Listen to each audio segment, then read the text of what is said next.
Hi, I'm Hannah from Rainforest Action Network, or RAN for short. And I'm Pendle from Amazon Watch, and we're excited to have you joining us today to talk about how Wall Street banks and investors are fueling rainforest destruction and the climate crisis. And we're lucky to have an Indigenous youth leader, Elena Gualinga, speaking with us today as well. She's joining from her home in Ecuador to talk about how she's fighting to save the rainforest where she lives. We're going to kick things off with a short video that explains why rainforests are important and what we can do about it. I'll then talk about connections between the climate and rainforests and indigenous rights and what role the financial sector is playing. Then I'll turn it over to Pendle and Helena to do a deeper dive on the Amazon. Here we go.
Great, so it's me, Hannah, I'm back. And I wanted to talk about the connection between rainforests and climate change. When you think about climate change, forests might not be the first thing that comes to mind, but forests are, especially tropical forests, are incredibly important for the climate.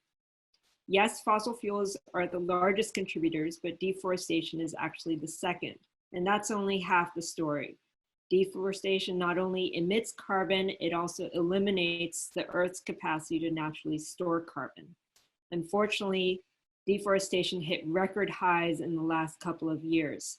1 football field equivalent of tree cover has been disappearing every second. And tropical deforestation is especially bad because tropical forests store more carbon than any other forest on the planet. Less than 50% of the world's tropical forests now remain, and they're still disappearing. This graph shows that if tropical deforestation were a country, it would be the 3rd largest emitter in the world. This doesn't even include the carbon emissions from wildfires. A huge amount of carbon is stored in these tropical forests and related peatlands, and if they're kept natural, they could actually be mitigating 1/4 of all global emissions. But if they're destroyed, then we lose the natural climate mitigation technology that the Earth's had all along. So some of you might be thinking, let's make national parks and make sure these forests are preserved. We actually call that fortress conservation, and it's a false solution. Why? Because it comes at the expense of human rights and is actually not the best way to protect forests. Indigenous and local communities have been successfully and sustainably protecting and managing their lands for generations, despite only stewarding 22% of the world's land. Indigenous territories protect 80% of the planet's biodiversity. Last year, the IPCC supported the finding that strong and organized local and indigenous communities are a key defense against deforestation. And studies actually show that strengthening the land rights of indigenous peoples and local communities has the potential to reduce carbon emissions by 200 gigatons between now and 2050. That's the same amount the US would emit in the same time frame. But indigenous peoples' rights are being trampled on. This is despite the fact that their rights are recognized internationally under the UN Declaration for the Rights of Indigenous Peoples, or UNDRIP. What's more, UNDRIP expressly outlines Indigenous people's right to free, prior, and informed consent. FPIC, which is the right to give or withhold consent to any project that might affect them or their lands. In rainforested areas, indigenous communities are often on the front lines of deforestation. They're often denied FPIC and they face large-scale land grabbing. When they assert their rights, they face intimidation, criminalization, and violence. This has to stop. This is what's showing who and what is driving deforestation. Rainforests are concentrated in Latin America, Africa, the Congo, and Southeast Asia. And there's a common culprit in both the Amazon and Southeast Asia. It's commodity-driven deforestation, shown in red. That's what distinguishes it from some of these other categories like shifting agriculture and forestry or wildfires, which are often temporary. Commercial demand for commodities like soy, beef, palm oil, paper, and timber are often what's driving this permanent deforestation in the tropics. Fossil fuel extraction is another culprit. In Southeast Asia, where I work, 80% of the permanent forest loss is caused by commodities like palm oil and paper. That's linked to snack food, soap, instant noodles that line our grocery shelves. Governments and companies actually recognize this as a major issue, but they virtually all failed to keep their promise. That's why we're going after the money. So what role do banks and investors actually play in fueling this rainforest destruction? I'm going to focus on Indonesia, which is one of the epicenters. These are photos of large-scale deforestation and peatland destruction linked to palm oil and pulp plantations in Indonesia. Last year's fires in Indonesia actually emitted more carbon than the Amazon fires, and that's because of the deep peat that's where a lot of these plantations are developed. So banks provide loans to companies producing these rainforest destroying commodities. They finance their day-to-day operations. Banks also issue bonds and shares on behalf of these commodity companies to help them raise capital. Investments can be used to acquire new land and forest areas and construct mills and refineries. And banks and investors also finance the downstream companies like traders that ship these commodities around the world. These financial institutions play a critical role in fueling the expansion of plantations into untouched forests. RAND just launched a new campaign called Keep Forest Standing, and we're going after 7 influential banks. 2 of them you might know, JP Chase and Japan's largest bank, Mitsubishi UFJ Financial Group, or MUFG for short, which is the parent company of Union Bank. Pendle will say more about Chase and its role in the Amazon, but I wanted to just end here with a few comments about MUFG. MUFG is the 5th largest bank in the world. They're one of the largest global financiers of palm oil. They have a policy on how to finance palm oil and forestry, but they're continuing to finance a lot of companies that are destroying the forests and violating human rights. If we can stop that flow of money, then we have a huge positive impact on the rainforests. Now I'm going to turn it over to Pendle to talk about the Amazon. Thanks for that info, Hannah. So before I talk about the role that big finance plays in Amazon destruction, I want to explain why the Amazon specifically is so important. One, it's really essential in mitigating climate change because it absorbs 2 billion tons of CO2 per year, which is 5% of total greenhouse gas emissions worldwide. And 2, it holds 33% of the world's plant and animal biodiversity. And 3, it drives weather patterns and regulates global temperatures. So research has shown, that the 2 biggest drivers of climate change are fossil fuel extraction and deforestation, and both are happening in the Amazon thanks to big financial firms like JP Chase, which is the largest US bank, and BlackRock, which is the world's largest asset manager with over $7.3 trillion under management right now. So we all remember the fires last summer during which millions of acres of the rainforest were destroyed, right? Well, those fires didn't happen by accident. These were all fires set by farmers aiming to clear the forest for agribusiness industries like beef, soy, and palm oil, among others. And in fact, 80% of the deforestation that happens in the Amazon is driven by cattle ranching alone. So here's the typical cycle of rainforest destruction, right? First, you have healthy forest, old trees that are logged for timber. And in fact, one 2018 study showed that 85% of the rainforest cleared in one state in Brazil was the result of illegal logging. So it's not a very well policed industry.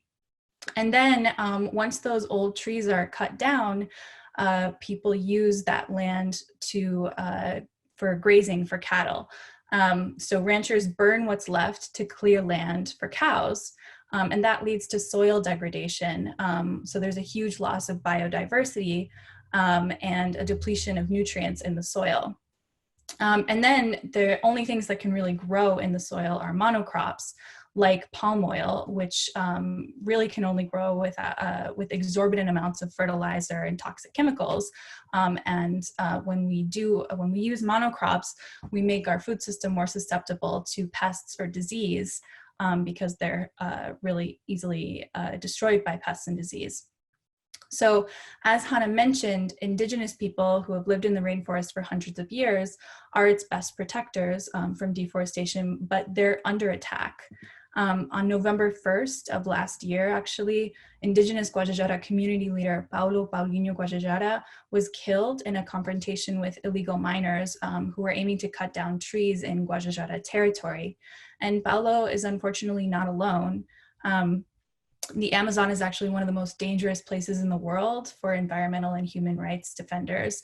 And this threat is only getting worse as investment and demand for agribusiness in the region increases. But as I said before, deforestation isn't the only problem hitting the Amazon right now. The fossil fuel industry is also wreaking havoc on the rainforest. And I'm sure a lot of people currently tuning in right now have heard about Texaco and how a company that was purchased by Chevron in 2001, how it illegally dumped billions of gallons of toxic wastewater and millions of gallons of crude oil into hundreds of dangerous open air pits in the Ecuadorian Amazon over the course of a number of years, leaving hazardous waste and damaging health effects for the population for decades to come, right? And despite the astronomically high health and environmental risks for local communities that are posed by crude oil extraction, this Chevron disaster really only set off an oil boom in the Western Amazon. And a lot of the countries in that region now are really dependent on the oil industry for government revenue. So they grant huge swaths of land to oil companies to use for their operations. And indigenous peoples are supposed to be consulted and give their consent, free, prior, and informed consent, like Hannah mentioned earlier, before any oil company can access or use their territories for operations, but that rarely happens. Elena is going to talk about her own experience and her community's experience with this problem. Hi, my name is Elena Walinga. I'm 18 years old and I come from an indigenous community called Sarayaku in the Ecuadorian Amazon. Sarayaku has, since I can remember, been fighting against oil companies and extractive industries. And in 2002, Sarayaku was concessioned to an oil company without our consent. And after 10 long years, we were able to win a lawsuit against the Ecuadorian government for violating our rights. The sentence is supposed to be a guarantee of that this will never happen again to Sarayaku, but this has not stopped the government from yet again concessioning out our territory to another oil company called Andes Petroleum. Sarayaku and other indigenous communities are on the front lines of protecting our rainforest, the Amazon, but now we are also on the front lines of climate change. Sarayaku has recently been hit by extreme floods, 3 floods in less than 3 weeks, one of those being the most extreme we've ever seen in the region, destroying families' homes, completely destroying our fields. And this is what the fossil fuel industry is causing. This is what climate change is causing. The same people that have been protecting the Amazon, that have been protecting the forest, are now seeing the worst consequences of climate change. If we protect indigenous people's rights, and if we protect the Amazon, if we protect the rainforest, we are also able to protect the global climate, because everything is connected. What is happening to the Amazon is going to affect what is happening in the world. And that is why we need to make sure that these people that are protecting the world's forests, the Amazon, also are protected. And that also includes stopping the fossil fuel industry. The fossil fuel industry needs to come to an end. We cannot continue exploiting our world like this anymore. It's causing so much pain to people. It's causing so much pain to our earth. Thanks for your message, Elena. So how does Wall Street come into play in all of this? What does Wall Street have to do with deforestation or crude oil extraction in the Amazon? Well, when it comes to deforestation, big banks and investment companies, including BlackRock, the world's largest asset manager, as I mentioned before, JP Morgan Chase, US's largest bank, like I mentioned before, Citigroup, State Street, Vanguard, and others provide billions to the deforestation commodity industries that I mentioned earlier, especially to those most linked with indigenous rights violations and land grabbing, including Cargill, Bunge, and JBS. And BlackRock itself is actually among the top 3 shareholders in 25 of the world's largest deforestation risk commodities. And what's crazy is that since 2014, its investments in deforestation risk commodity companies have actually only increased by more than $500 million. So this is not something that's going to end anytime soon. And these firms fare no better when it comes to financing crude oil companies. A report that we recently published at Amazon Watch shows how 5 major financial institutions, including BlackRock, HSBC, Goldman Sachs, JP Morgan Chase, and Citigroup, have all poured billions into financing crude oil companies that are operating in direct conflict with indigenous peoples in the Western Amazon, including Andes Petroleum, which Elena mentioned just a minute ago, Frontera, Amerisur, Geopark. That means that all of us regular people with bank accounts or retirement savings tied up in these big Wall Street firms are actually complicit in destroying the Amazon.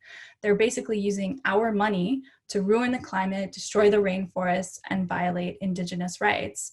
So that's why Amazon Watch is calling on everybody who's tuning in right now to join us in turning up the pressure on BlackRock CEO Larry Fink and on JP Morgan Chase CEO Jamie Dimon, so that they take our money out of Amazon destruction now. So if you want to participate, please go to amazonwatch.org/Earth Day Action and sign on.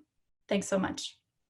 Hey guys, and I also wanted to just make a pitch here about taking action on MUFG, the bank that I mentioned in my portion about Indonesia rainforest.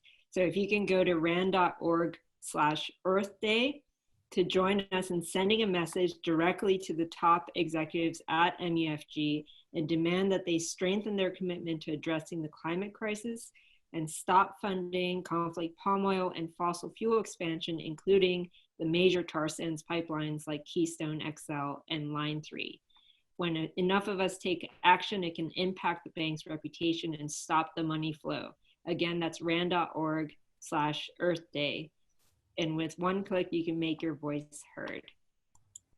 Thanks so much for joining us today, and thanks for taking action. Again, I'm Hannah at Rainforest Action Network, and you can contact me at the email on the slide, hheineken@rand.org, and happy to answer any questions. Thanks. So I'm Pendle from Amazon Watch, and I just want to thank everybody for tuning in today as well. You can reach me at pendle@amazonwatch.org, and thanks for joining our calls to action.